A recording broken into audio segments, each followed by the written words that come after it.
Today we're going to talk a little bit more about the belly release. So we've covered how to, in week 3 of Launch Your Resilient Life, we talk about this releasing of the belly and we practice it and explore what it's like to have a released belly, and some of the, cultural stuff that comes up. We're always told to, either maintain some constant tension or to suck in and remove the appearance of any bit of our belly. And so I do want to say, first of all, that where you hold tension in your belly might really vary. So for me, I've noticed that I'm pretty comfortable getting some release up here in my upper belly, but my lower belly lately has been wanting to hold some tension. So as you play around with this, notice if you are able to let it all go, or if you're holding on to one piece, maybe one side, maybe the top, the bottom, somewhere in between. So the question came up with, how does this reconcile with advice that has been given, in particular in yoga classes, about bringing the navel to the spine or the need for some slight core engagement?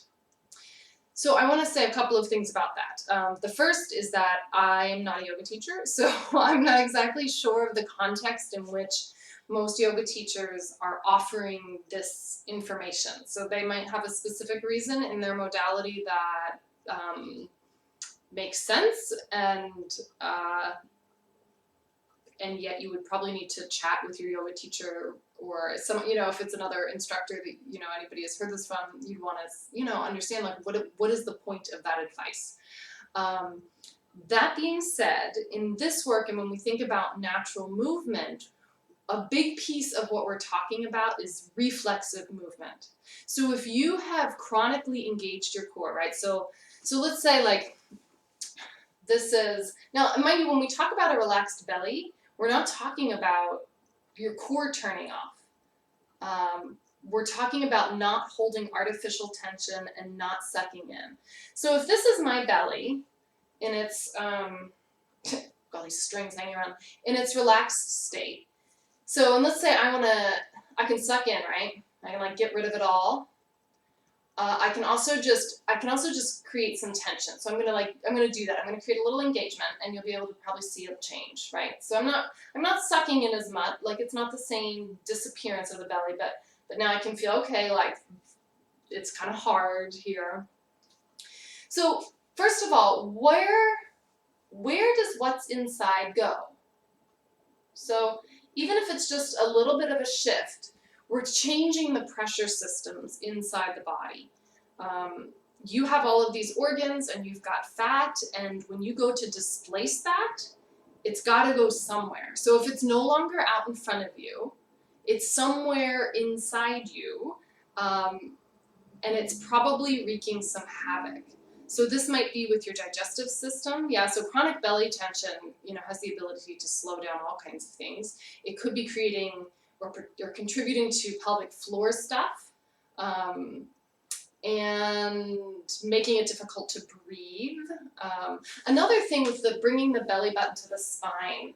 So often when we do that, watch my pelvis. So here my pelvis is untucked. And if I go to bring my belly button to my spine, my first impulse is to tuck the pelvis under. And so we've spent all of this time working to get the pelvis untucked. And then if we're going to draw the navel to the spine, often that means that we're creating a bit of a flat back, which is also not really what the spine needs. I mean, again, I guess all of this is fine in the context of various exercises. You should be able to contract your core. And if you don't have the motor skill to do that, it's really important to practice it. If you have a really weak core, if these muscles if you have a diastasis and they don't want to come together, there are times when you will want to actively engage those muscles and say, okay, I'm turning you on before I go and lift this heavy thing or make a particular movement, because you know that you don't have the stability, the reflexive stability, to ensure that you can do that safely. That being said, for most of us in our daily go-about lives, we don't need to be holding this chronic tension. You probably wouldn't look at any other part of your body and say, I'm just gonna keep my eyes always squinted, and that'll be good for them. I'm going to keep my glutes squeezed tight, and that's going to be good for them. It doesn't actually generate more muscle tissue. It just fixes your muscles in a particular position, which then makes them less able to respond to new positions. So what happens if you have this habit of keeping your core on in a particular way, right? You have this like specific arrangement of your core musculature and the specific like length of the muscles that you like to hang out in. What happens if you find yourself where, like you're reaching and your muscles are in sort of a different position, and you can't have them in the position that they're, that slight tense engagement, they're not going to be able to respond effectively because you've trained them to only have one position that works. And we want all positions to work. So when we think about actual core strength, we do want to have a relaxed belly. We don't want to have that suck in. We don't want to have that artificial tension. We want it to be reflexive. And the best way of getting there, in my humble opinion, in terms of this work around alignment and natural movement, is to let the belly relax and then to think about the position of the rib cage and the position of the pelvis. Because if those two parts of you are in right relationship with each other, if they can find themselves in a neutral position, so this is your pelvis, not tilted forward, it's not tucked under, your rib cage, it's not thrusted. So if these parts can get in relationship with each other, then your core will start to respond reflexively. It will become more toned. Any abdominal separation has the chance to heal.